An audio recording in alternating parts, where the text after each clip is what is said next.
Today's date is December 3rd, 1996. The survivor is Samuel Muller. Samuel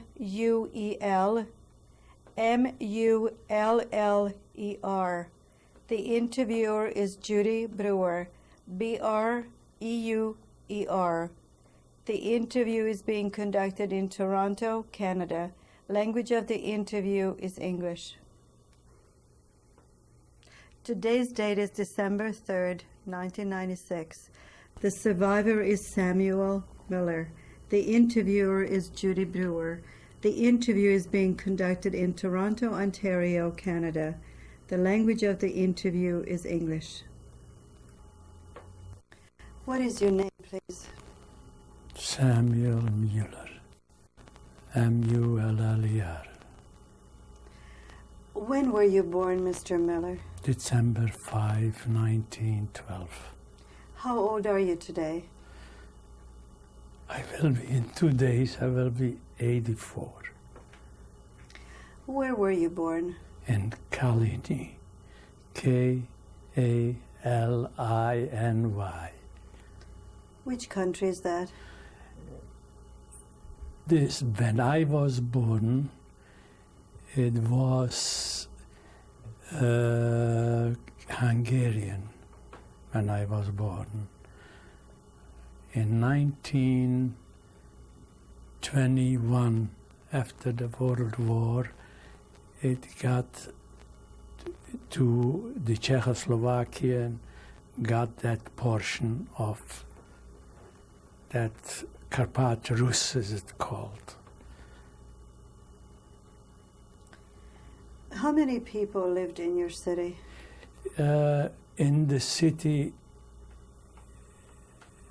it was about 175 Jewish families, and I would say approximately 2,500 was other nationalities. What nationalities were there? Ukrainian. And what else?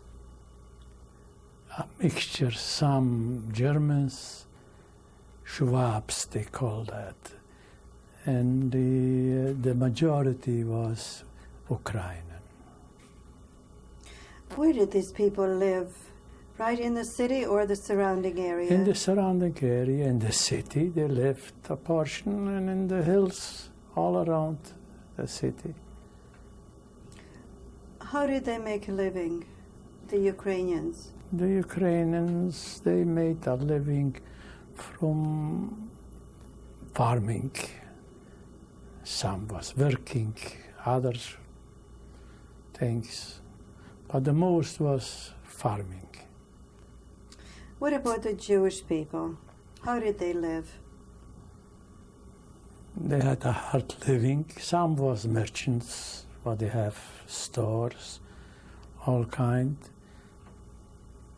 And the other one were also partly they had pieces of grounds, and they was working, and they were producing their livelihood from that. Was there a lot of farming land around, or mostly animals? Not animals. We did that. They had, it was sheep, and it was cows, and it was other animals, but not animals like wild animals. This is not the case.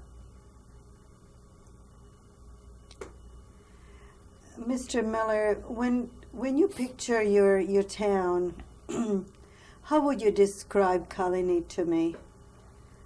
Main street, churches, synagogues? It was a main street, and it was other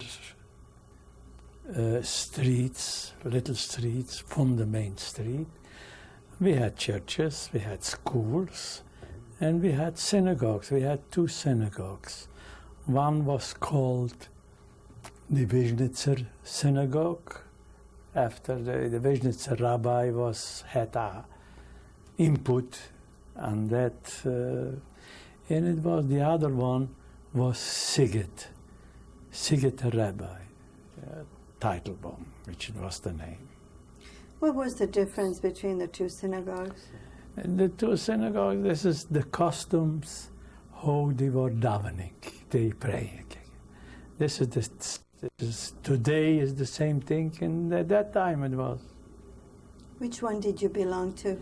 I belong to the Teitelbaum Sighet synagogue, but it was not a different, personally different. I went to the other one too when I occasionally. I know there wasn't a hard feeling between them. How did Jews and Gentiles get along in Colony? After the World War, the First World War, it was very bad. But we mixed and we lived together, no hard feelings. When you say it was very bad, what do you actually mean by that? By very bad, it was an occasion where a friend of mine, when he left the synagogue, a fella from the Ukraine, natives, he killed him. Just with a knife, he killed him. It was right after the World War II. Did that happen fairly often? No, I wouldn't say, but I still remember that episode, what it was. They were saying that feller, the name, and they called, if anything happened, something, they used his name. You want to be like him, to kill the Jews. Did they ever give any reason why they killed this man? No. Was the person ever punished who No. killed him? No. Was never punished, and never was a discussion about it in court, or justice wasn't done. Jews were free to come and go in the town as they pleased? Yes. So their lives were not in any danger? No. A matter of fact, the Jews, like my grandfather, he was the mayor of the city 18 years. What was your grandfather's name? My grandfather is Hersch Muller, M-U-L-L-E-R. Where was he born? He was born in Colony. When did he actually become the mayor of Colony? Before my time. Did you know your grandfather? Sure. He was. I didn't do nothing, not a step. Even if I went to see a girl with a shotgun, like a matchmaker, I first ran to my zeder and to take his advice. It was because my father died when I was 9 years old. So he was actually my father too. Was he in the military during the First World War? Oh, my grandfather? No, I don't know. Maybe yes, but I think that he wasn't. Because his children, my uncle, he went to the First World War. So probably he wasn't. What did he do for a living, your grandfather? He had a restaurant. I don't know how they call it here. A korchma, they called it, with whiskeys and so on. He got along fine with the He got rest along of the... fine. It was there a member of parliament, which he wanted to get rid of him. And my grandmother, but it was also before my time. I was a little child. And my grandfather, when they started up, when he got drunk, and that fella, that member of parliament, he used to take a group, give them to drink as much as they want, and then they started to throwing knives and so on. My grandmother right away stepped in and she pushed him out. My grandfather, he shouldn't be in, and she stayed there. Was she a strong woman? I wouldn't say that's a strong woman, but she was a strong mind. A strong-minded woman, that's what I meant. Yeah. What was her name? Kreinl. Kreinddle.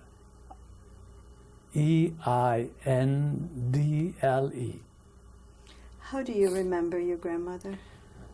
I vaguely remember her because I was too young when she died. We already talked about your father. What was his name? Jakob.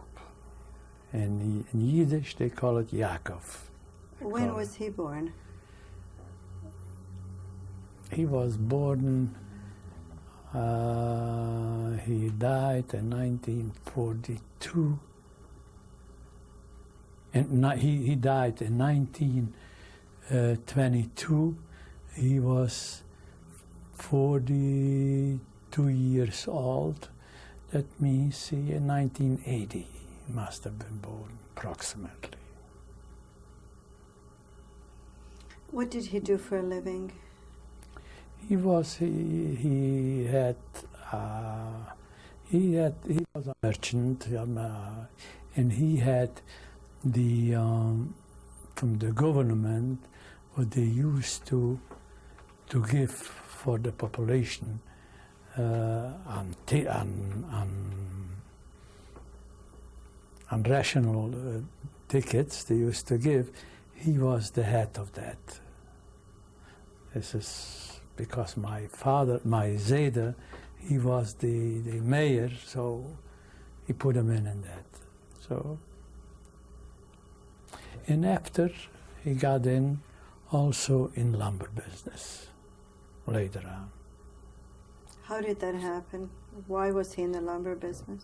Because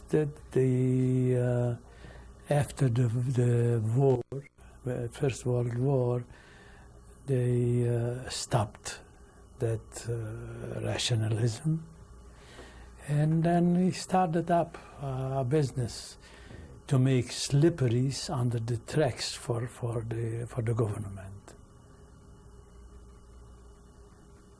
Slippers they call it. They wouldn't or they underlaying under the tracks. Did he have a good business? Did he have a lot of people working with him? I wouldn't say a lot of work, but he had quite a good business. Do you remember it at all? How his dealings with people? I remember vaguely because I was 9 years old when he died. What did he die of? It was from the First World War. A typhus was going around, and same as my father-in-law. What about your mother? What was her name? Bathsheba was her name.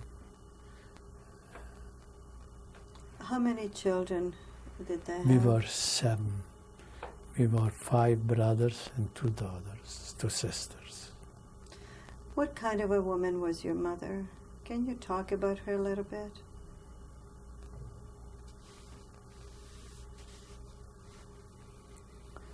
I don't know what to tell you about my mother. My mother was a very nice woman, very religious. She had a custom. She's very religious. Every Monday and Thursday, since I remember her, she fasted. Those 2 days she kept for a fast because she was very religious. She prayed every morning, excuse me. And she was a very nice woman. And she brought up the children. She looked after that we should be in to obey all the Jewish customs. I had, as you know, we had those Atalas-Kuten, they called, and she was she used to say, I had 4 or 5 of them, and she used to prepare me with every week when I put on a shirt, I should have a clean Talas-Kuten. I shouldn't, because maybe I will be particular, I shouldn't go on without a particular. What kind of a house did you live in Colony? What was it It like? wasn't a big house. It was a 3-room house, a kitchen, small. Where was it located? On the main street. When you picture your house inside, you had 3 rooms, you said? Yes. How did it look? It looked good to me because I didn't know for something else. And I was satisfied. Did you have any newspapers in your house? Newspaper? Did the newspaper? No. There was no newspaper in Colony. No. How did your parents find out about what was going on in the world? Just from mouth to mouth, hearing, listening. What languages did you speak at home? I spoke Yiddish, and was the school language. With the people, I spoke Ukrainian. Ukrainian and Yiddish. And Yiddish. Those 2 languages. Yes. No other languages were spoken in your house? No. In-house, we never spoke other than Yiddish. But from the school, with other people, outsiders, I spoke Ukrainian too. At what age did you start school? The same as here, at 6. Yeah. What kind of a school was it when you started out? What do you mean by what kind? Was it an elementary, a public school? Yeah, public school. Public elementary school. How do you remember that, your elementary school? I remember as a kid playing with the kids and going to school. I used to go to Cheder. I used to go first when I was a little boy. They used to wake me up 5 o'clock. I had to go to Cheder. I had to be 5 o'clock at Cheder till 8:30. 9 o'clock I had to be in school, elementary school. And this was going on while my father was living. When my father died, I was already 9 years. I used to go the same thing.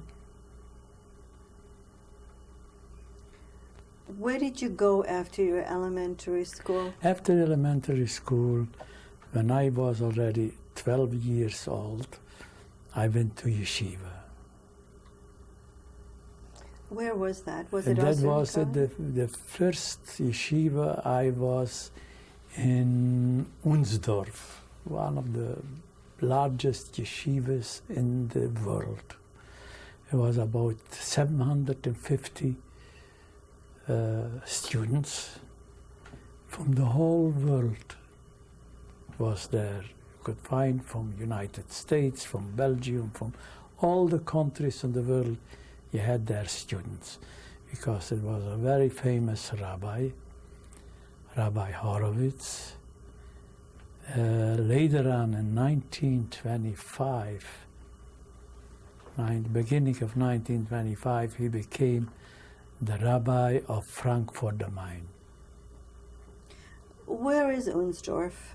Unsdorf is a small village, which it was about 12 Jewish families, and it was a few hundred mixed Germans, Schwabs, and Czechs, and this was where next to the Tatras, if you heard the Tatras, and the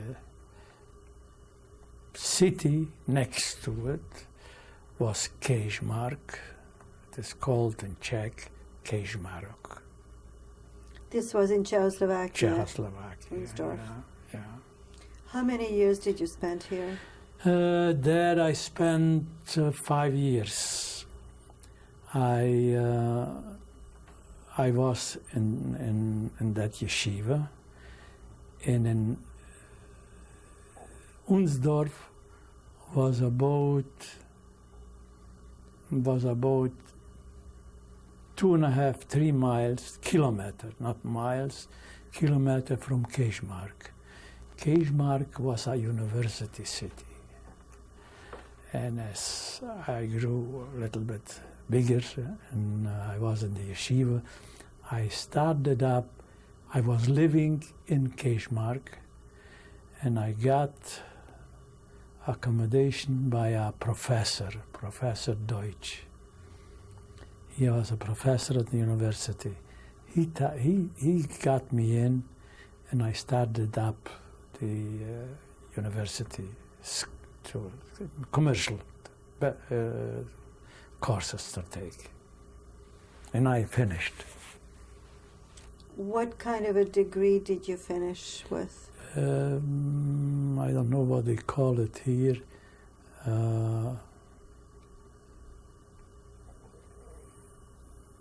They call it here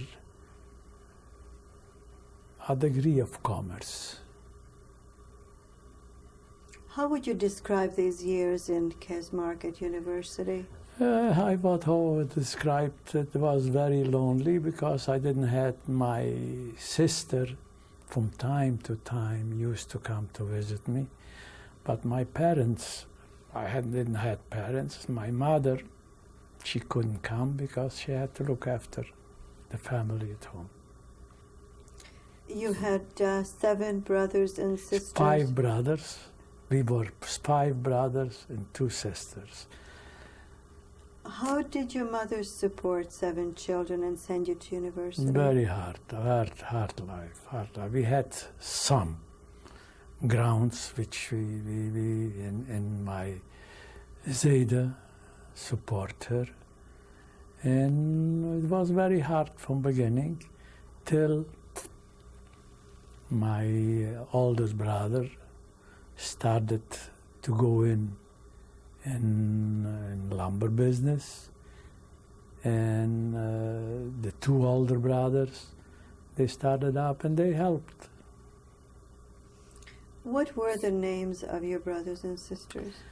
My oldest sister, she was the oldest, was Chaya Sarah. Sarah, we called her Shari, we used to call her. She was educated, and she became a teacher. And she helped too in the house.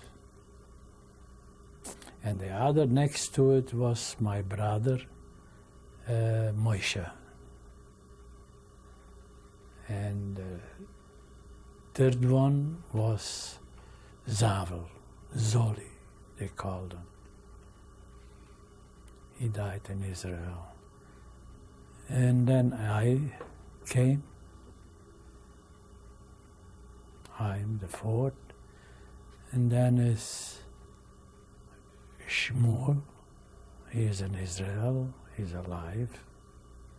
He was the 2nd head of the hydro in Tel Aviv.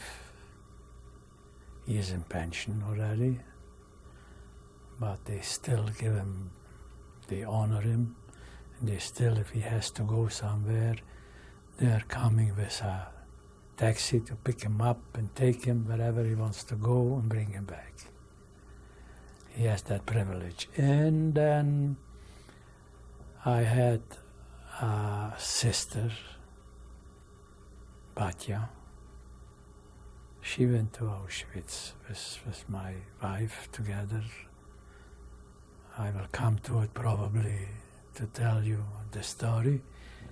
And I had a younger brother, the youngest, Baruch. He just died, it will be 2 years. Erev Pesach will be 2 years that he died. How old were you when you finished university? When I finished university, I was there 5 years. I was about 17 years I was already. Did you make any plans for the future? No, because I was still studying in the yeshiva. I came back and I studied in the yeshiva, and I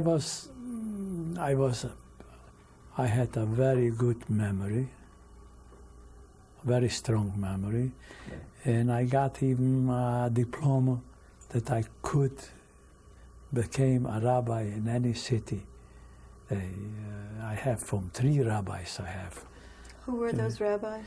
One was, the first one what I have Halberstam, and one was Teitelbaum, and one was Gross. Teitelbaum is still alive. He is not the Sakmarer Rebbe, the big rabbi.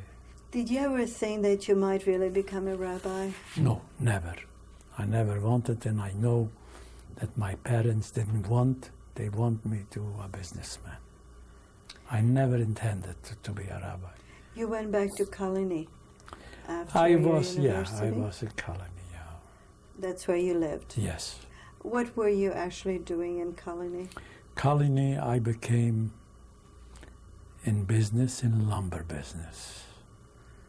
And I grew very big in lumber business. Till the war, I was there. I had my own 28 kilometer of tracks to bring down the lumber, and I had 36 wagons, what they call, and 2 locomotives. I had a partner, and we bought that. It is already by the Hungarian, when the Hungarian came in. It was already in the 40s, 39. 39, we were occupied by the Hungarians. This portion, Transylvania and Carpat Rus, which was before Hungarian, before the First World War, they came and they occupied that back.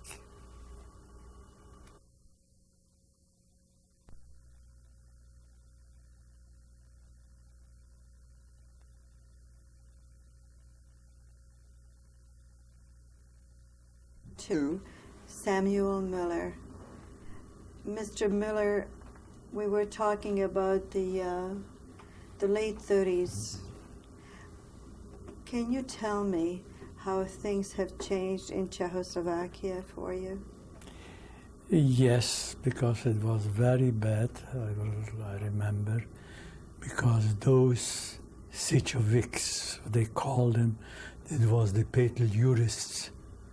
They wanted to oust, they couldn't stand the Czechs, they wanted to oust them. So they became a power within a power. And it was fights, and they were the biggest anti-Semites, even worse than the Germans. Who were these Situics? This is a group which it calls, the war in Poland was battle jurists. This is a group which pogroms for the Jewish people, against the Jewish people in Poland. And this came over here from Ukraine, and they started up here and they wanted to host the Czechs. And there were fights, but I still was working in lumber business, and I somehow they bought from me for they separated their hospitals, their offices, and I sold them. They bought for me lumber, so I could live with them till the Hungarian ousted them too and came in, and they occupied the area where the old Hungarian Empire was. The Erdély, which it was called, and then later was called Transylvania. The Hungarian-speaking people, and the portion of Carpat Rus where I lived, Kalani and surroundings. All Carpat Rus, Ungvar, Uzhhorod, all this, they occupied it. You were probably aware of the fact that something was happening, something that just wasn't very good, outright dangerous. Did you ever feel that it would have been a good idea to leave the country? That time I wasn't ripe for it. I didn't felt that it is a necessity, and I didn't occur to me that I will have to run away from my own home. Did any of your brothers or sisters leave? No. My brother got married. My sister also got married, and she lived in Pilsen, still when it was Czechoslovakia. And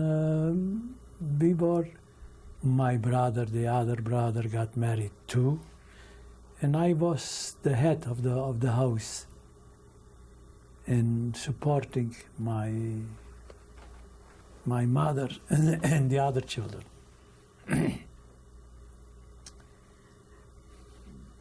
Do you remember the day when the Germans invaded Czechoslovakia? Yes.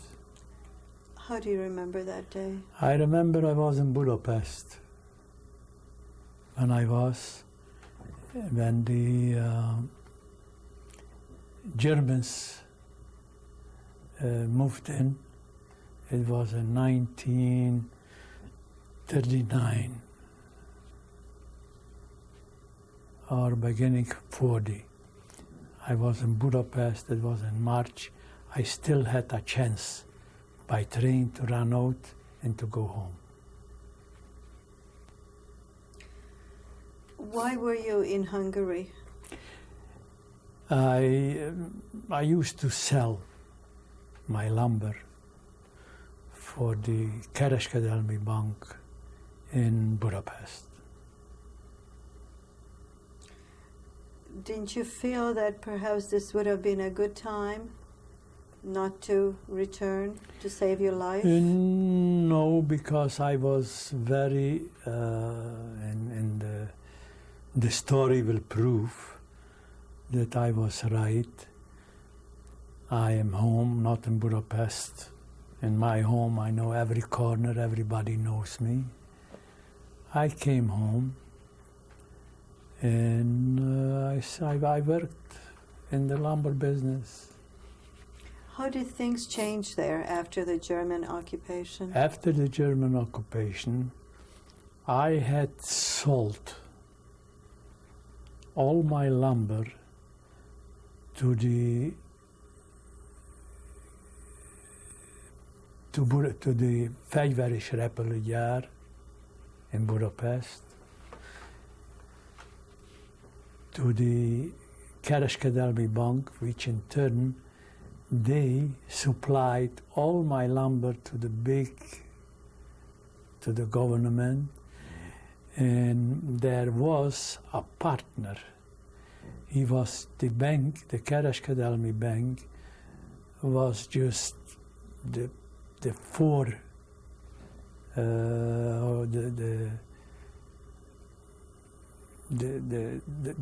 picture, to be in the picture in the front, a front man was there alezredes. His name was Zelber Károly, and he was the head of that, and he, to make sure that they will get the lumber, he sent, because it was war, and the working people were called in to work or in the army, so he sent out százados, and with 53 soldiers, Hungarian dressed, and they came and they load the cars with the lumber, and I sent it down to them. His name was, that százados was Satori. And when it came the time when they was started to clear, he was good. He was a nice man. He said, Sam, I don't want to know where you're going. I know you are not going to go. The Germans won't take you. I know you better. But tell me where I should put you. Élelmiszer, some Solona, Turo. I will put it down there. Just tell me where. I don't want to know where you are. And it was true. We talked about the Germans changing the life of Czechoslovakian people. Yeah. How did people's lives change in Kalini? What kind of rules and regulations came in? It was under anti-Semitic, very anti-Semitic. They closed up, but Hungarian came in. They closed up all the first. They gave a law that the stores have to be open Saturday too. They wanted to, because. And then it came. They closed up all the Jewish stores. They took away the license. And it was, we knew, and they started up, everybody has to, birth certificate, and to have and to produce that he is from here, not somewhere from some people could do it, and some people couldn't do it. They took them away. Where did they go? They took away, which it was included, my oldest brother with his family. They took him away to, it belonged to Bessarabia, Transnistria. And they threw him in alive in the Dnieper. I remember. What was the name of this brother? Moshe. I remember when he wrote me the last from there, I still was able to send me a postcard. He says, you helped me, you took me out. He was also, because he couldn't produce birth certificate and some sort, what it was, I don't know what it was, mixed up. And they took him away. And in Debrecen, he was there in jail. They jailed him. And as I mentioned to you, there was a Dr. Tenzer, was the top lawyer, was a hungry tax lawyer. And I got through friends, I got it to him. He got him out from jail, and then he wrote me the letter, you took me out from there. No, I should help him, but I was helpless. What happened to you personally? To me personally, I saw it as a danger, and I saw what it's coming, and I was planning, I'm not going, the Germans, I'm not going to take me. That was in 1939, I was cutting a forest, a part of a forest, exactly at the Polish border. The other side was a village, what it is called Worochta. And I was down there, it was 39, I was down there, I will never forget, I was in a Teshebov, about August. And all of a sudden, I was over there, all of a sudden, two generals, Polish, with a woman, came over, going, and I was scared. I said, what happened? He says, don't be scared, we just capitalized. The Germans took us over. They asked me if I have something to eat. I had lunch, what I took with me, gave him, and I was with a horse, with a little wagon, what I had for I used to go out in the forest. And they asked me, at least the woman, the lady I should take on the wagon. They don't want, they will go after the wagon. So I went with them after the wagon, and we took them through to the village where I was. The name of the village was Oros Mokra.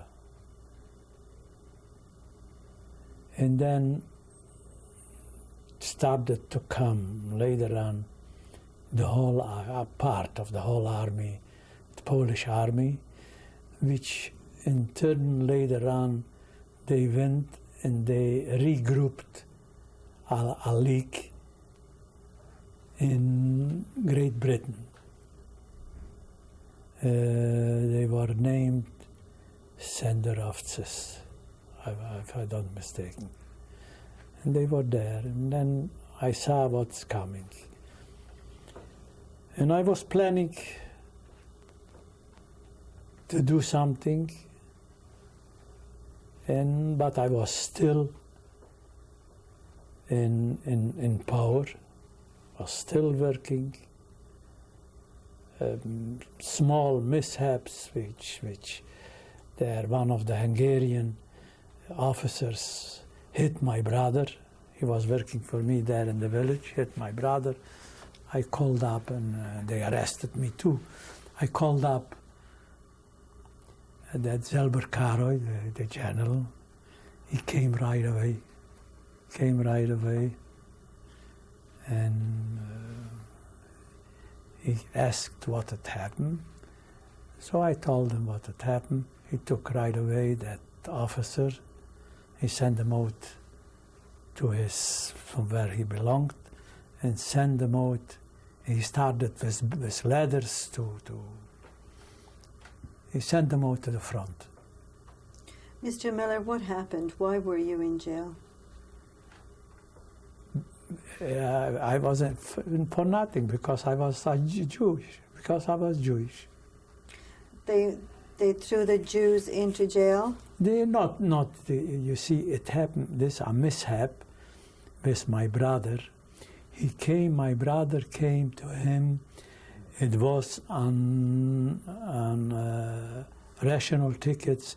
They used to give petroleum for lighting. And he was the man what was giving the tote. And he came to him asking, and he said he should. He came in, he didn't behave like it, he hit him. Then I went over to him,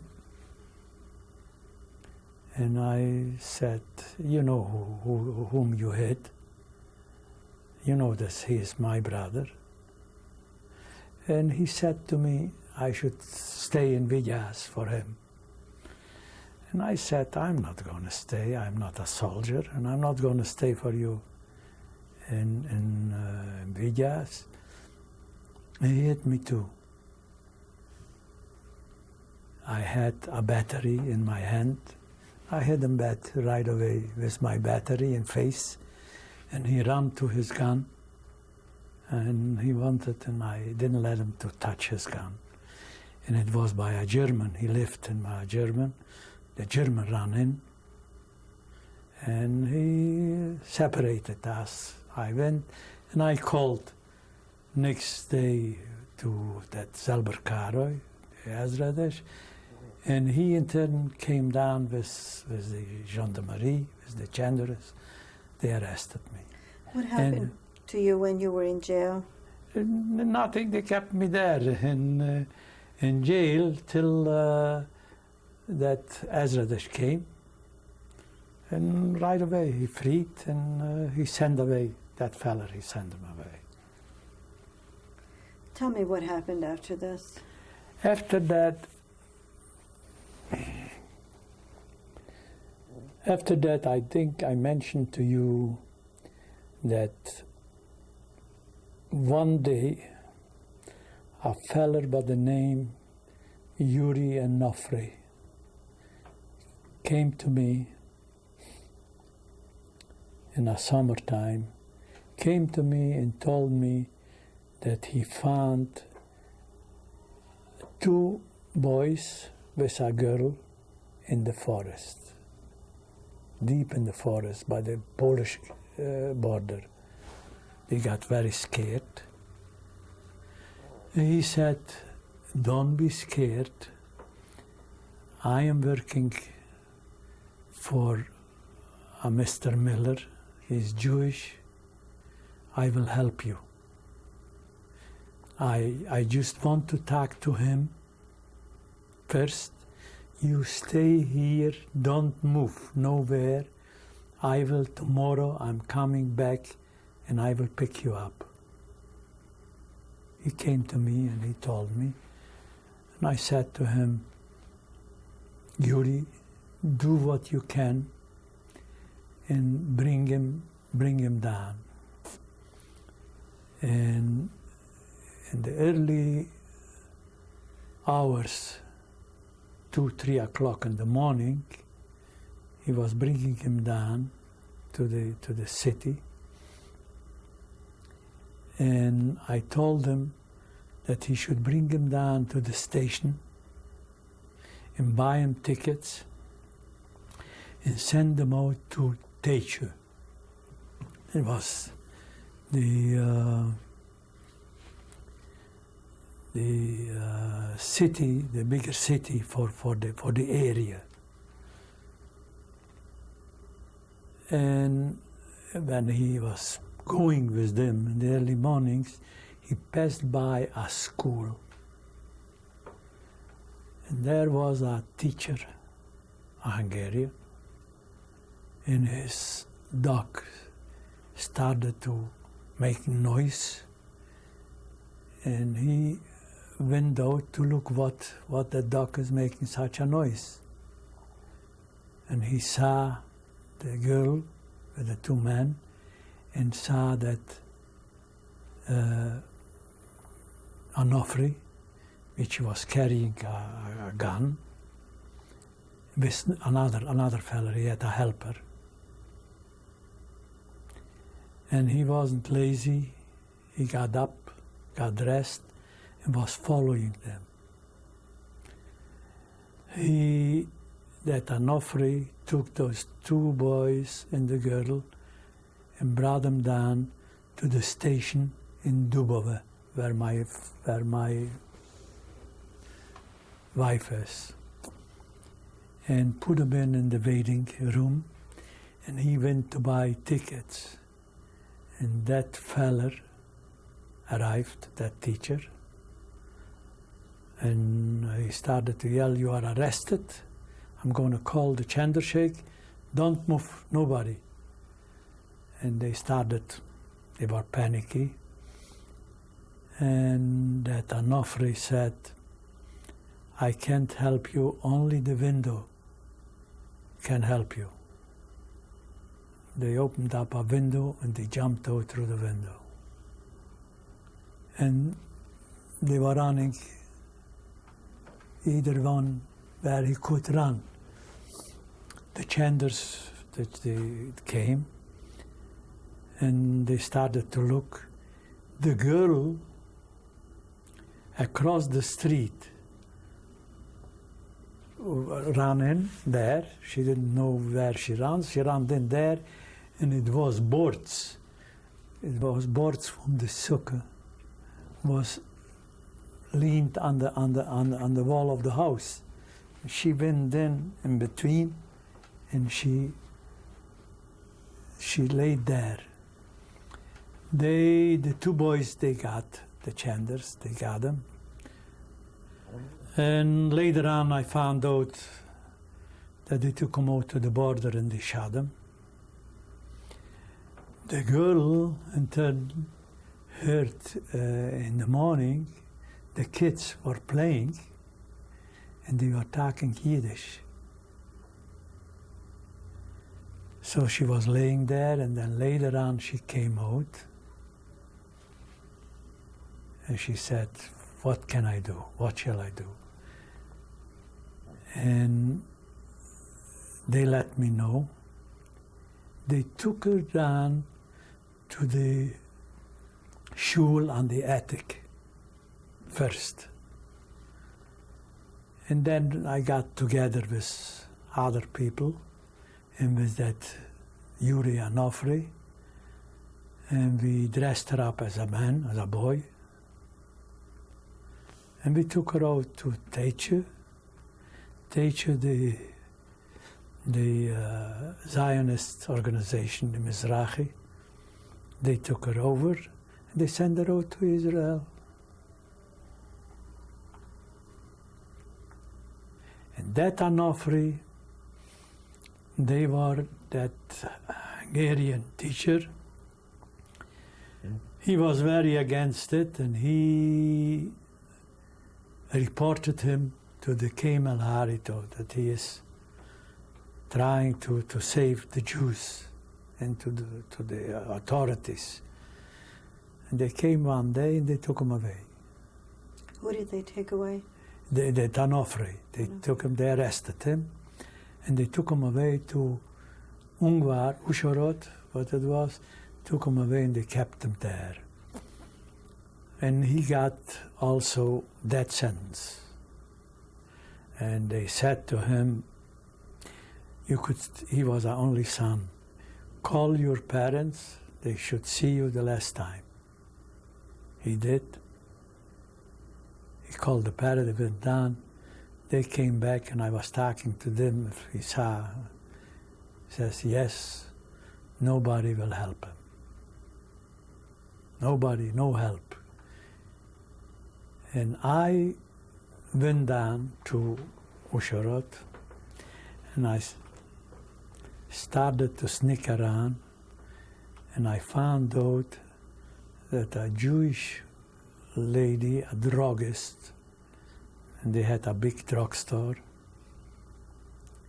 That feller, the head of the Kemal Harito, used to come in there, and they know him. And I went there, I went there and I started, she didn't want to talk first.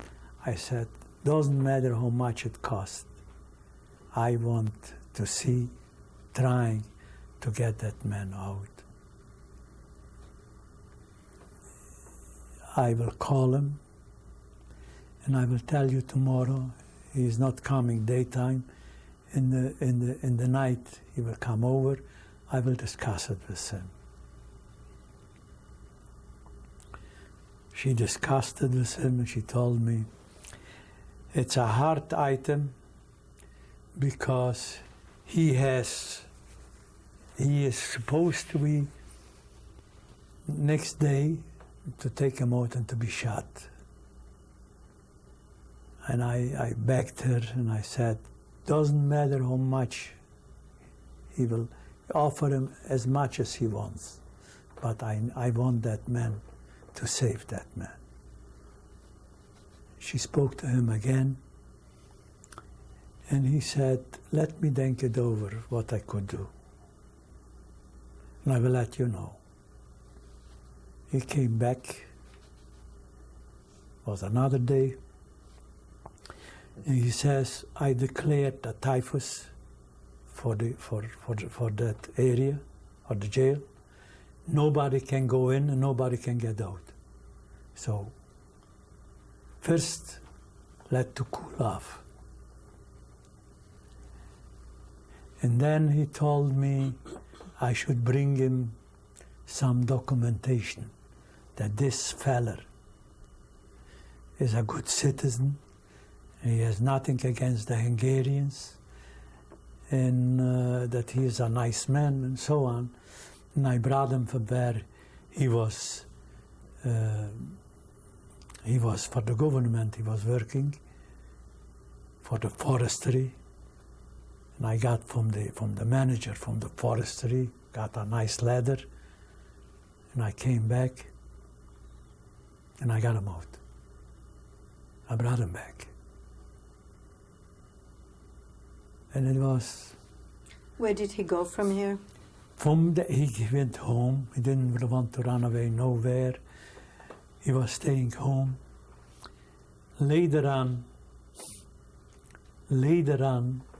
a few weeks later, he begged me.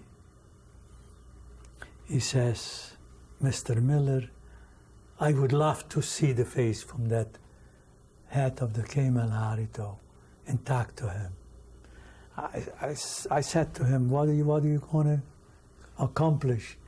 He says, I just want to thank him personally for my life. So I got in touch with him, and I told him that this fella wants personally to thank you for giving him this life. And he agreed. We went down to Ungvar. We went down and we got together at that drugstore lady, and he thanked him personally, and he shook hands with him. He says, you don't have to thank me. Thank for Mr. Muller. How did your life change after this? After that, I was working, and till it came that they started up to clear the Jews all out.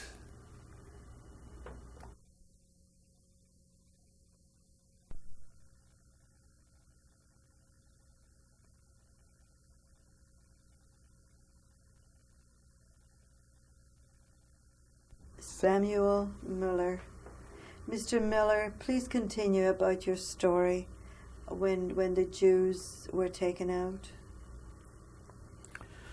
On or about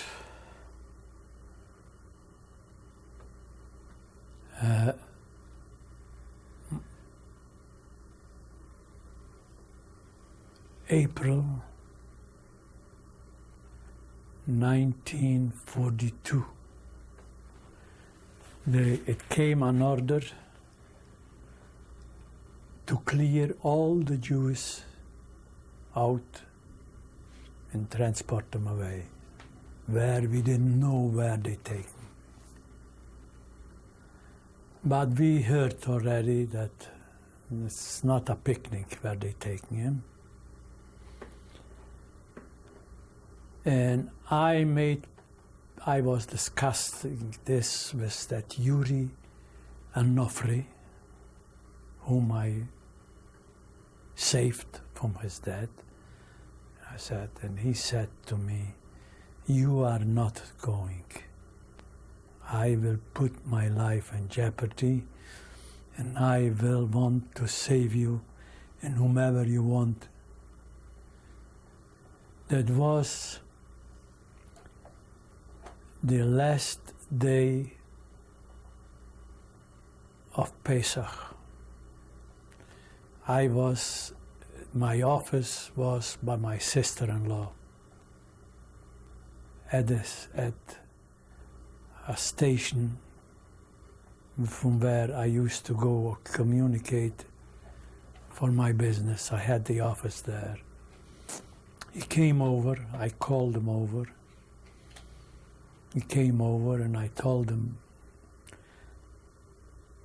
that a feller from the Chandershake, a Sazadosh from Chandershake came over to me,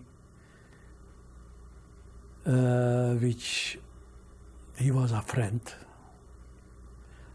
for paid up. And it is also a story for itself when they took me in to Siget in 1939 for 3 months. And they El Misarok there when they burned down. And I got acquainted with him, and he saved me there. And then he came, since that time, he was the head for the whole area for the Chandershake. And he came and he said, in the early morning, 6 o'clock, he woke me up. And he says, Tundel, disappear, because they are going to make clear they're taking together all the Jews. I took, it was Yontif, I took Fiakarish in Yontif, I didn't look at this, and right away I ran to Kalin, home, because at home I had my brother's wife with the children. They called him in Munkosazot, and his wife, I was looking after his wife and the children, they were by me. And she was a house she had where my wife lives in Dubove. And I said, Rekli, go home. You better will be home. I don't know what it will be with me. I have to go this and this, what it's going to be. What about your mother? Mother was dead already. When did she die? Yeah, she died in 42. She died just short before the deportation. And I said, I'm going to do, I don't know what I will do, but it's better if you go home. I had my sister there, and I said my sister she should go also with her to her house.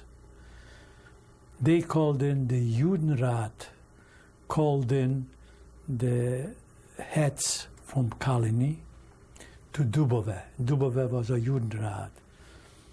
And they gave him an order to prepare all the Jews getting prepared, and they should take whatever they want to take with them because they have to go. We are taking him. Mr. Muller, sorry, I'm going to interrupt you for a moment. Yeah. Did Kalini have a Judenrat? No. The Judenrat was in Dubove. It was a smaller, that was a bigger community. Please go on with your story. The Judenrat was in Dubove. And when coming from Dubove, they passed by my house. I called in the three of them, heads from Kalini, they were there by the Judenrat, what they called them. And I said, what did they have to say to you? So they told me, everybody should get prepared and prepare. Whatever they can take with them, they should take. They will make it clear. And I said to them, whoever can, and whoever is possible to get and hide till the hot time will get over, maybe somebody will get over, will remain alive. I am going to hide away. I didn't say where, but I'm going to hide, and I'm not going that the Germans should take me. They were, one was about in the 70s, and one about, he says, but where can I go and hide? Where can I go and do? That the father of that Lily, what you mentioned, that you're going to interview, he was one of those. He says, I have a family and a wife, where can I go and do? We have to go. And they went, and I got in touch with that Yuri Onofre, got in touch with my bookkeeper I had,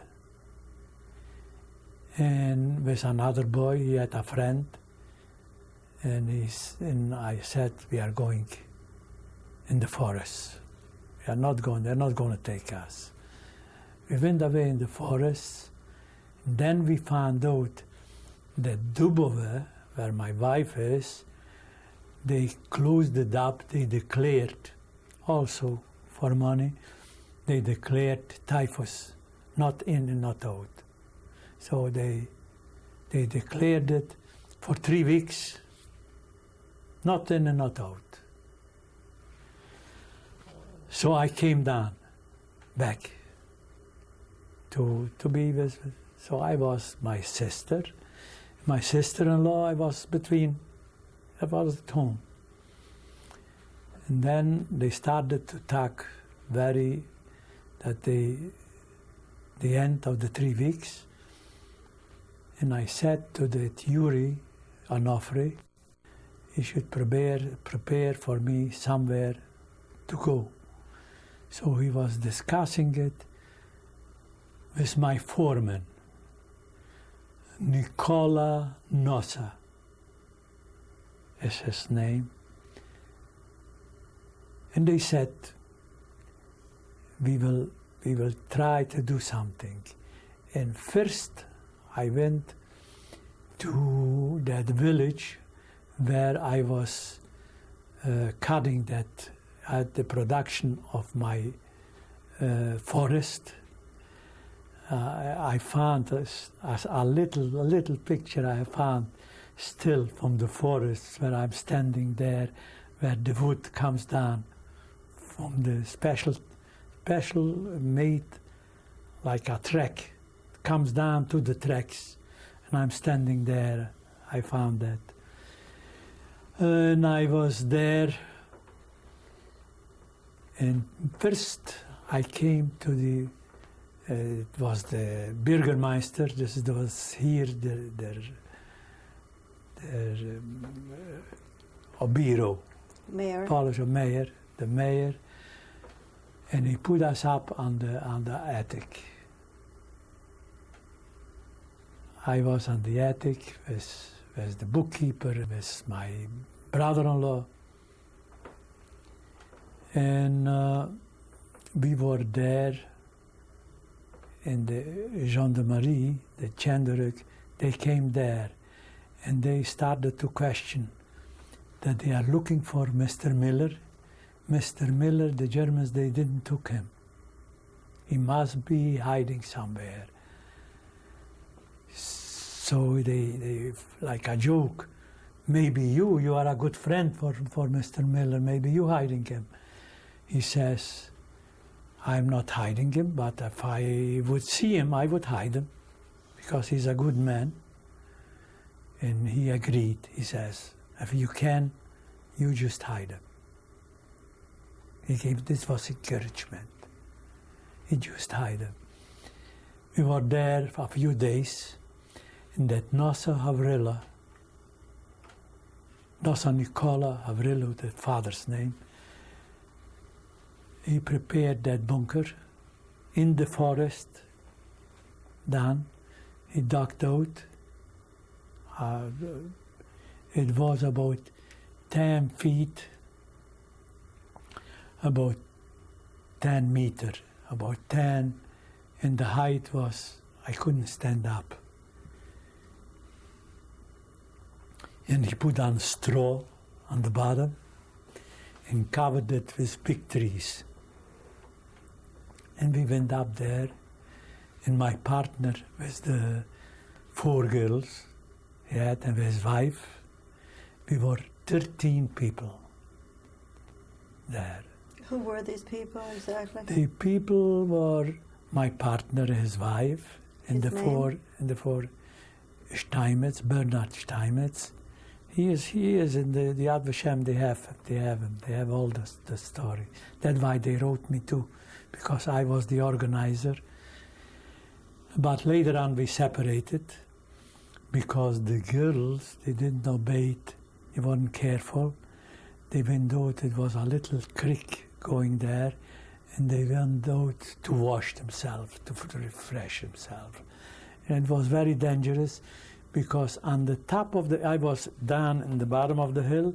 On top of the hill was the Germans' Luftabwehr unit.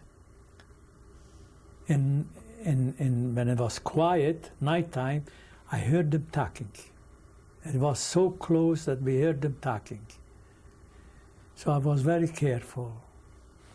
We went in that bunker, and we were sitting there. Who were the other people?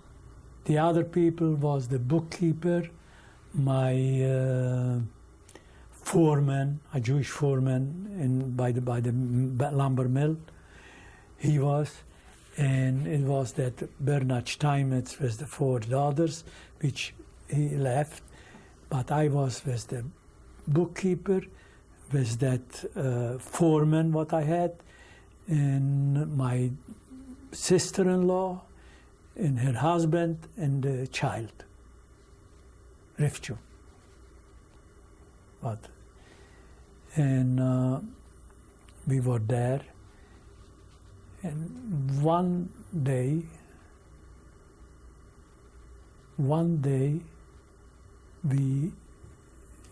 a feller with a axe came and sat down on the tree and started to, like with that, he started to, with that axe starting on the tree. And I said to my sister-in-law and to the other fella, I have to get out. To him, I know, I recognized him. I have to get out to him. Or I had a gun, and my bookkeeper had a gun, and my brother-in-law had a gun. Or to put him away, but give a shot there would be, I tried to call him in. He should come in the bunker, and maybe because the foreman used to come every day, every night, used to come, would have told him, the partisans, they should come and to do something with him, but he didn't want to come in. And she just asked me, whatever I want for you, Mr. Miller, I will bring you whatever you want. It was in June or July, cherry time. I will never forget. And I will come at night. Don't worry, nobody will know. And I was afraid. So we went out, I took out all the gang deep in the forest. He shouldn't find the bunker. In the bunker, he shouldn't find us. And we were waiting. In summertime, you hear like it cracks under your feet, the dry leaves. And we were listening if he is coming alone or he is coming with a group. And he used to call, Pana Miller, Mr. Miller, Mr. Miller. That's me, Miss Jan. Until we saw that he is alone, we didn't go out. When I saw he came close, I was afraid they shouldn't hear from above. Came out to him. He brought me cherries, butter, whiskey, cigarettes, bread, whatever, the nicest things what it could be in the war. That's what he brought me. And I thanked him, and I wanted to pay him. No, I don't want to pay. You are such a nice man. I don't want to. I saved him from the Chandrashekh. They wanted to beat him up because I called the Chandrashekh. When I was going into the forest with my horse, it was from leather. The equipment what put on the horse, it was from real leather. And when I came down, it wasn't. It was gone.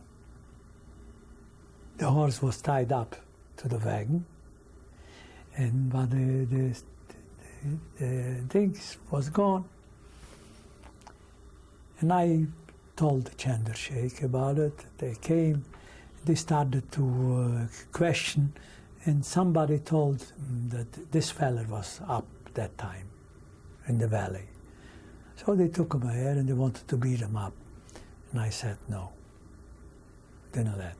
He says, if he has it, he will bring it. And I said for the Keshek Bureau, no, don't let him touch it. If he has it, and it was like that, he told them, the Bureau, and told them, if you have it, bring it to me and put it on the attic at night. Nobody will touch you. He did. And he brought it. And from there on,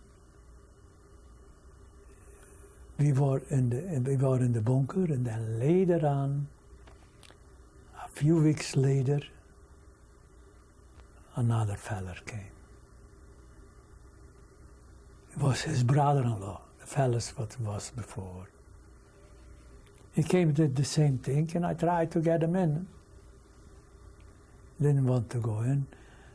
Again, if you give me money, and he asked already money, if you give me money enough to buy a cow, I will take the milk, I will make butter, and I will bring milk, and I will bring you whenever you want, whatever you want. And I said that to that Nosa Nicola. He was in connection with the partisans, and he told them that, and they said right away, it's no good. 2 people know already where he is, it's no good. They came down, find out the houses where they live. They came down, 10 partisans. I didn't see them. And they took them away, and they put them in jail by the partisans till after the war. They disappeared. They thanked me because they were saved not to go to work. You mentioned that there were partisans in that area. Yes. Which partisan group was partisans, this? they were on the Russian part. The Russian came to the Czechoslovak, where the Polish border was. They came and they occupied by the border. And this was, the Russian were on the other side. And we were on this side by the Hungarian. And they were in touch with I have here good friends, and my brother's sister-in-law, they were there by the partisans. It was Jewish children. A child, a feller from Dubove, when they took two sisters and a boy, and a little boychik they have from 3 years. They took him and he came back and he's in Israel. Which group was this? Which partisan group? Stalinci is it called. Stalinci. And they told me, they gave an order for that Nosso Nicola. If any danger, if I am in danger, they should let them know. Nobody will take it. They will bomb every bridge. They won't let me. I should be taken. Mr. Muller, did you ever work with the partisans? I used to go over there, but physically I didn't work. But what my activity was with the partisans, I had Kiyotoshitot, Eilal Miser. I don't know how to tell it to you. Rationalized food for the workers. I had about 800 to 1,200 workers, and I had carloads with cheese, solona, potatoes, sugar, flour. I had all those things for the government to give for each rationalized for the workers. And I said for that Nosso Nicola, for that foreman, I said to him, give as much as they want for the partisans and keep them alive. The partisans knew that it was your idea. Sure, they knew. They thanked me. I have it I have it in writing from them. I have it in writing. What did the partisans do in your area? In the area, they were saving lives for people, like what the Hungarian, what they took away, and they wanted to take them away to Auschwitz or to where they took them away. They were saving those lives, and they were watching that the country where they belong, and they didn't want to go to work with the Germans. What happened to your brothers and sisters? Where did they go? The first brother, as I mentioned, he was thrown in the Dnieper with his wife and the 4 children. One, the oldest child, I wanted to save also. He should come with me to hide with my sister. I kept him there till my wife, as you know already, when she went to say goodbye to the mother, the mother fainted, and she said, I will go tomorrow and I won't say goodbye. And my sister said, I will wait for Dina. And my little boy remained. And they never came back from Auschwitz. They took him next day, and they never came back. My wife luckily came back, which I'm thankful.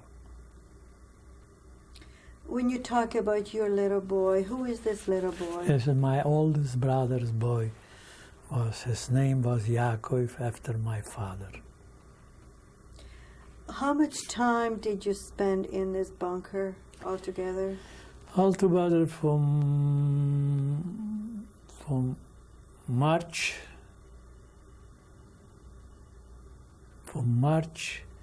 till October the 20th. Which year? 44. Did you ever have any close calls in this bunker when you were about to be discovered? The close calls was the 2 people what they found me there. Before we went to bunker forgot to mention to you. I went in, I had a druggist, a good friend of me. And I said to him, Balint, I need a favor. Balint was his name. I need a favor. What is the favor? I need poison, morphine. He got, Sammy, what are you talking? I said, this is what it is.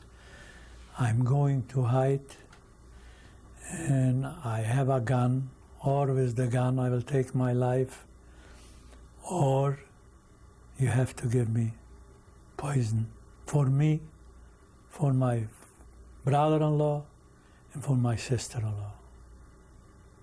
You have to. He cried. He says, I don't want you.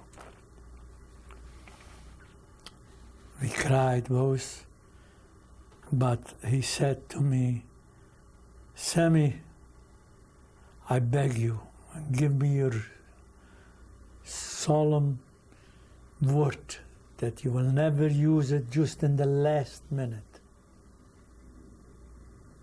And he gave it to me. We had him pocket prepared, and I had a gun prepared for that. How did you survive in that bunker? How did you live there? We lived very, very comfortable. I mean, under stress and under scary days, but food every night, fresh bread they used to bring us, and that the mother-in-law, excuse me, the old mother from that Kishigi Biro, she cooked milk, butter, whatever, and fresh bread. And she said to my sister-in-law, if you want to come, because I ate kosher. The Kishigi Biro, the reef, or what they call it, he said, I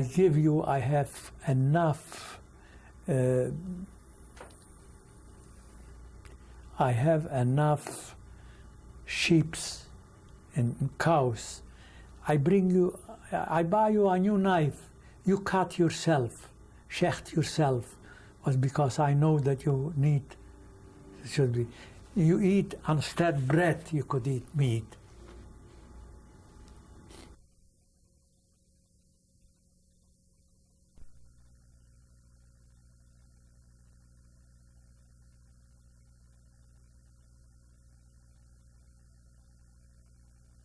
Tape number 5, tape number 4, Samuel Muller. Mr. Muller, you got out of the bunker in October 1944. What did you do after that? The Feller Onofre and the whole group of his superiors came down with a special track motorcade, and they took us down with pride. And they took us to the house of my sister-in-law, and there we were meantime. Then, after that, it started up scary things. We had twice guns through the windows. We covered the windows with shields, and two shots came in, and I said to my sister-in-law and to my brother-in-law, it's not for us to stay here. Who was shooting? People, what they didn't want us, we should be here, but we came back. I came down, I found in the bunker, I had a bunker in her house. I put away my typewriters, he put away actually that Satori. Before he ran away, he put down in the bunker machinery and papers, what I had, and books, what I had, he put it down, and I found it. I opened up and I found it. Tell me what happened next. After that, we went to teacher. I said, we have to move out from here. I'm not sure, because here what is going on, we have to get out from here. We went to teacher. Teacher, I took the house from my partner. Nobody came back. I moved in. And I was there, and I was hoping that somebody will come from the... We were going, every day we were going by the tracks, by the station, teacher.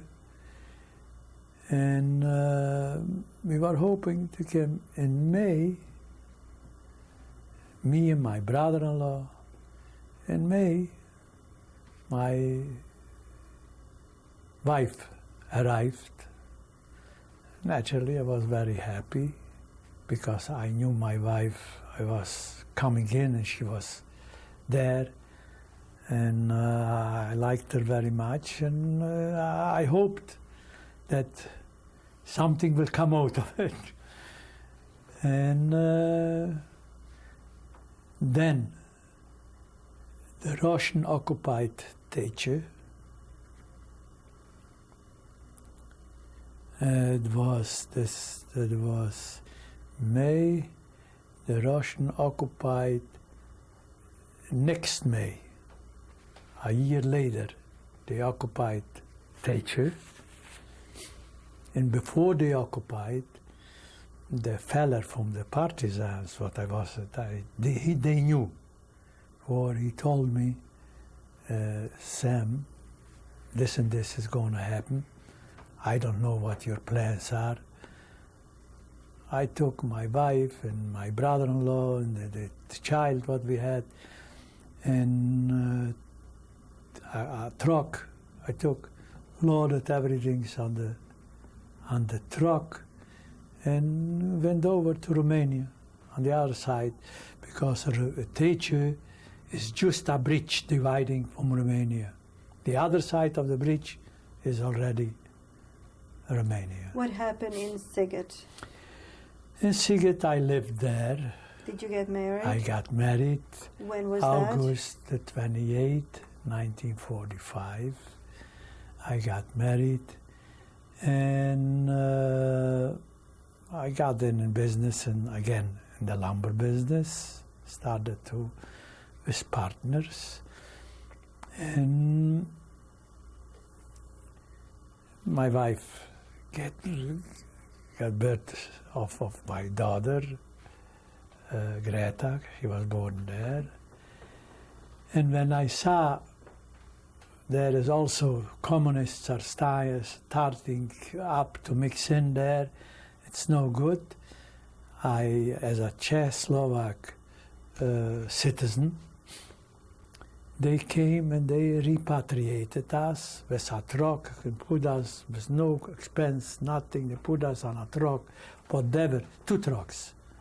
And they took us over and brought us to Czechoslovakia, first to Košice. Košice, we went to Prague. In Prague, my oldest brother, he was there. He had already bought a business, and he wanted us to come over, and we went there, and we stayed in Prague till the communists came. 1949, when they threw down Beneš, Masaryk, the son from, and they threw him down through the window, and I saw it's very bad, and they came, they expropriated my business. I said, That's it. I had the ambassador, the Israeli ambassador, Yenu, what was his name? I will remind myself soon. I said, you have to help me, because I have to get out from here. And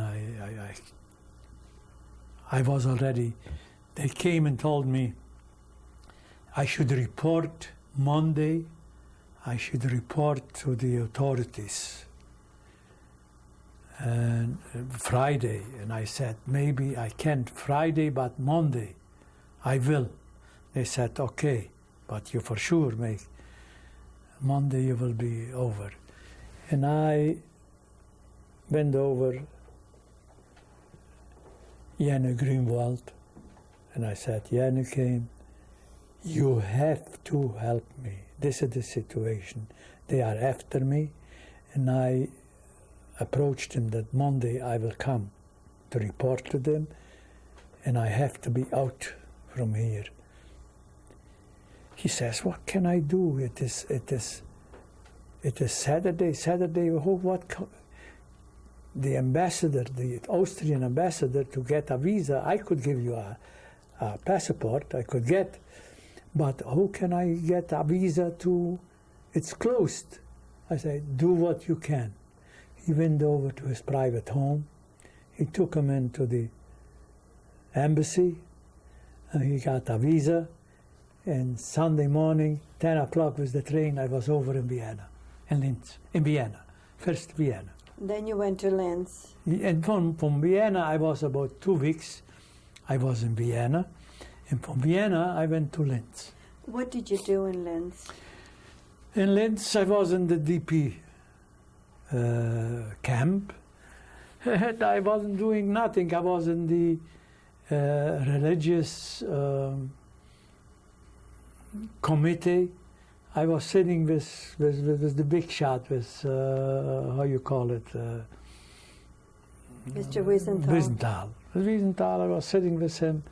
I was from the religious point of view, and he was from the... Can you describe your work to me in Gra? It wasn't a work. If it came up with something, what it had to do with religious, or to give out food, but it wasn't kosher, and it wasn't religious, it was against the religion. I protested, and I said, you can't do that. Which it was by him, but Wiesenthal wasn't a big this, because he was living with Trudy, a German girl. When did you actually leave Linz? 1951. And you arrived in Canada when? Canada, 1951. From Linz, I went down to Strasbourg. From Strasbourg, they put us on the boat from Bremenhaven. How did you start your life in Toronto?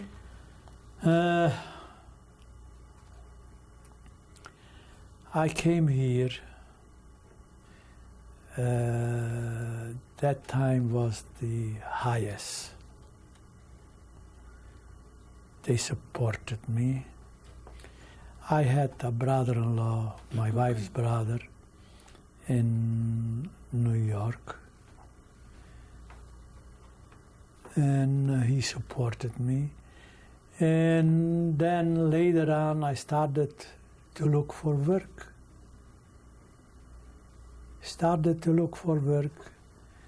I was looking in my line of work in lumber business, but that time I didn't have even the language, not even as much as I badly talk now. That time, nothing. It got an occasion, a feller by the name Mr. Diamond, he's alive here too. He says, Sam, you want to come with me? I have an opportunity. Maybe you could. First, a feller, a druggist, Rosenthal, says, are you doing something? I see you're a greener. I could maybe place you. He placed me to the Vrij chocolate factory. And I was there 3 days. I was working, and they sent me away. Then came that Mr. Diamond and said, you want to do something? Pilkington Glass Factory opened up here in Toronto. They are just opening up, they're making a factory. They are teaching people to cut glass. What you have to do, they give you a square of glass, and they give you a diamond cutter, cut pieces till you are able, small pieces, till you get used to cut. And they are paying 95 cents for an hour. I'm doing it, I'm going there, and I'm working there. So did I. Then I was able to cut straight cuts. They increased my salary to $1.25. And I was working there.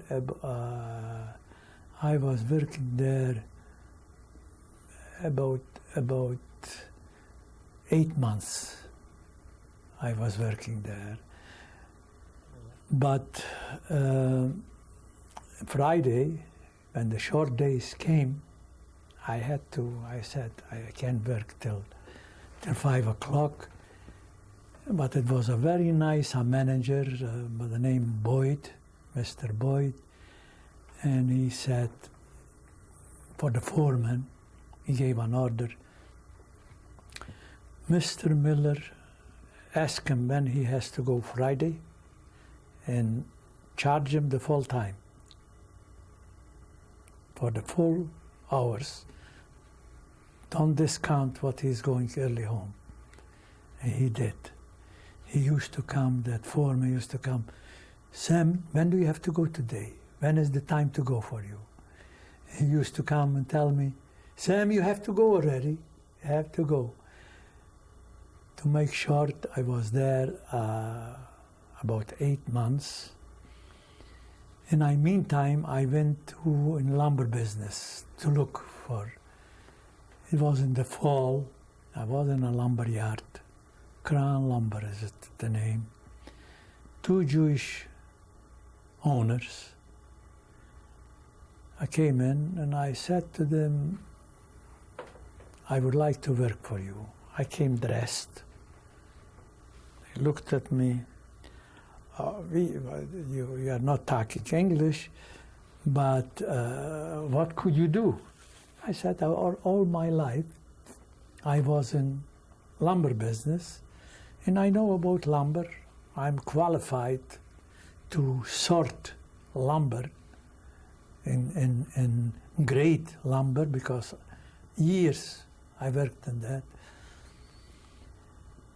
They looked me up and they said, give me your telephone number. We will call you. I knew that I'm out. I was still working at Pilkington, and I stopped there working at Pilkington in March, 21st of March, I will never forget. I got a phone call. And one of the fellas, the owners, Mr. Miller, are you working? You have some? So I said, yes, I'm still working, but I don't like my work. Could you come in Monday morning? We will see what we could do. I said, yes. I got dressed and came in early in the morning, but they came in a little bit later, was waiting there. I said, Mr. Miller, you can't work, excuse me, like this because outside in the yard it's still icy in March. Snow, ice, the piles were pieces of ice. I said, doesn't matter. I have other, I will work today like I'm dressed. I will be careful, and tomorrow I will come, I will bring my working clothes, I will bring. I did.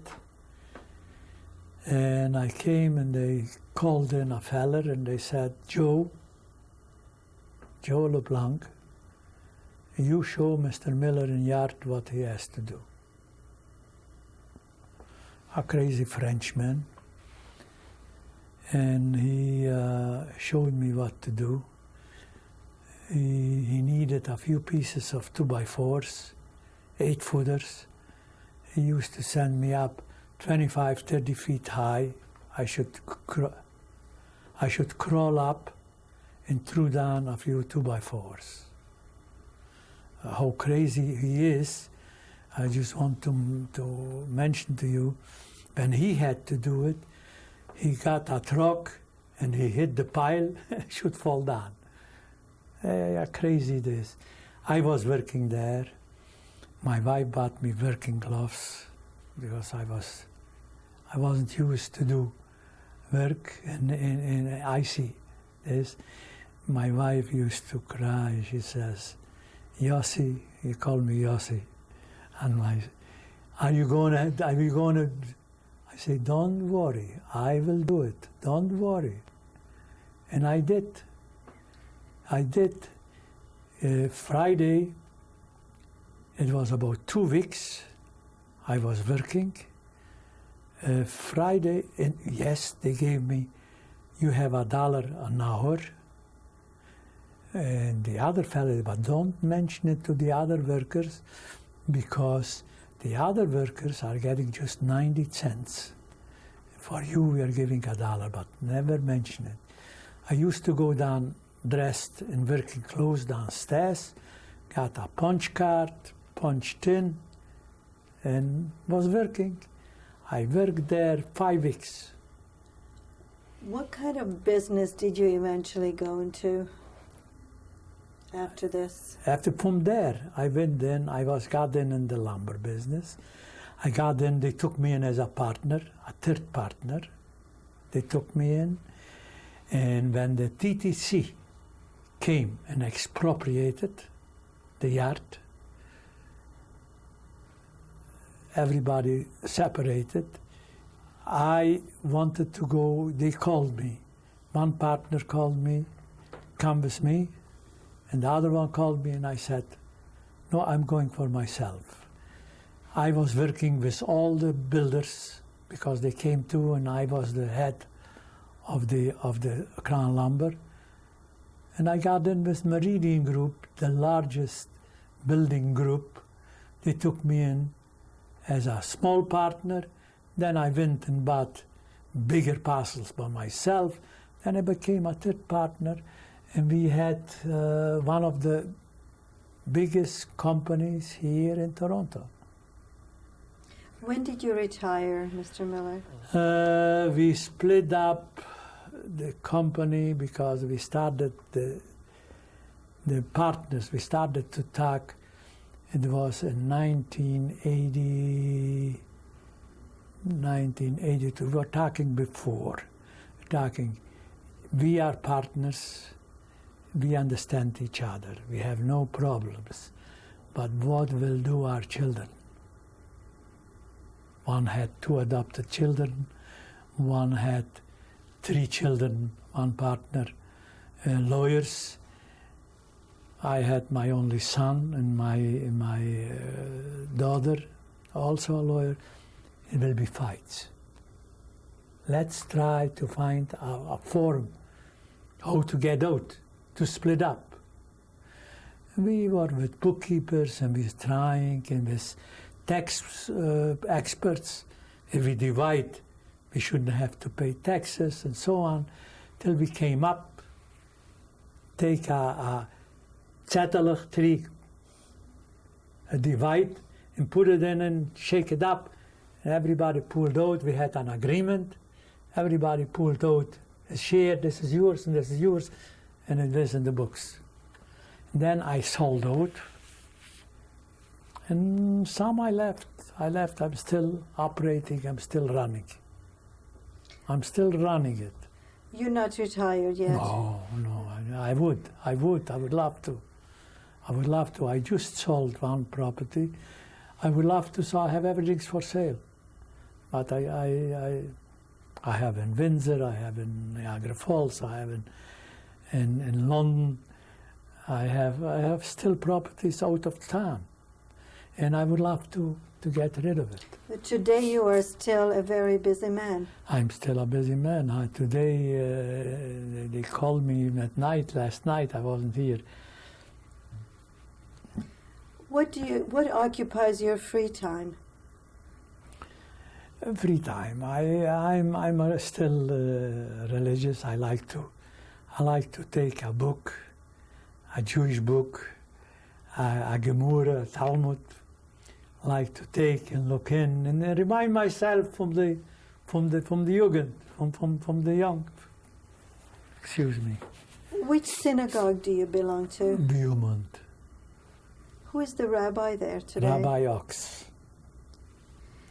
One of the top rabbis on the American continent. Tops are very, very clever, learned man. Mr. Muller, you told me that you had 7 brothers and sisters. 5 brothers and 2 sisters. We were 7 altogether. Who actually survived the war from the 7 children? They survived the war when I was in Sighet. And that was in 1945.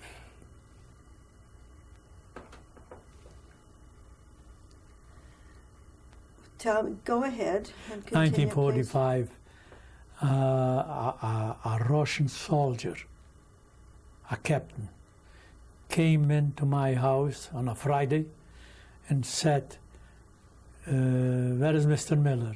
To my wife. He's out. His brother is here. The 2 brothers are here. And I was but at the barber. My wife came with a fiacre to pick me up. And I was running. I was so mixed up. I didn't jump on the fiacre. I was running. I came back before the fiacre. I found the Russian soldier. And I asked, where is my brother? Don't worry, he says. Keep quiet. I will tell you where your brothers are. Shall I go? What? And please tell me how many children survived the war. And I want to finish by my brothers. They were in a Russian camp. The Russian brought in, there was the Russian, they have tracks wider than we have, than European. Russian has much wider. And they brought in to take away the camp people and Germans. They were unloading in Sighet, was an unloading from the bright tracks they came in. They came in there and they were in that camp. And he said, I should be quiet. And he took me, that was the druggist from the camp, a Jewish feller. And he took me down.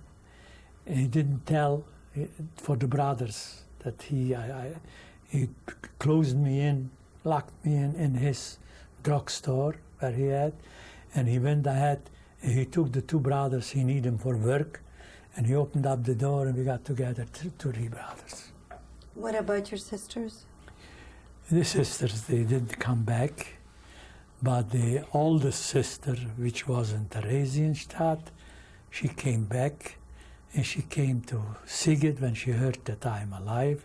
She came to visit me, and the brothers, we got together two sisters, and the three brothers. You The one mentioned, sister. we talked about your daughter, but we didn't talk about your other child, who was born when? My son was born here in 1959.